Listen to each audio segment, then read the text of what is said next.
going to be leading Flicka, so I just wanted to show like an example of trying to do some positive and negative reinforcement mixed together. So there she got in front of me, so I just kind of shook on the lead rope until she backed up. Then when she backed up, I'll give her a treat. So this was a friend of mine's horse, and so I was using some negative reinforcement with her because that's what she's mostly going to have.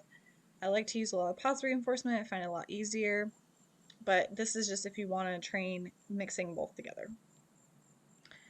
And this is also a little bit older video, so I definitely wouldn't put as much pressure on her as I did in here unless it was like an emergency and she's gonna run me over or something like that. But just note that. But I'm just gonna ask her to gently back up with the lead rope, and then when she does, I'm just gonna click and treat. And she leads actually quite nicely. She leaves a good space, so when she's nice and quiet and she's not super close to me and she's leading nicely, I'll click and reward her. And then if I need her to back up, I'll click and reward her like I'm asking her here. Click and reward as soon as she takes a step back. But I'm asking first with that lead rope and the pressure. This is nice. She'll stop with me. She'll back up. So that looks pretty good.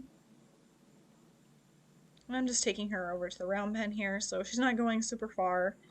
If you're not sure how your horse is going to do, or if they're not great at leading already, you're going to want to do this not in an open area. Like I would go lead them in the round pen or in their pasture, an arena, somewhere else before you start taking them out of like a fenced in area, just in case they get away from you. But she wasn't too bad and she had been led before, so I just kind of wanted to clean it up a little bit and make sure she was just being aware of my space, which she didn't really do when she's in the round pen, which she does quite well here. So not too bad. I think she has a little bit of anxiety about the gate, but other than that, it wasn't too bad.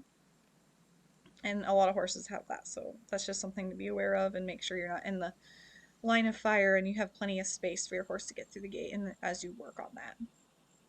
And then we're going to go ahead and go into the round pen. I'm just going to ask her to back up. She's not doing anything. I'm just going to hold, and then she backs up, and I'll let go, and then I'll reward. So she took a couple of steps there. That was really nice.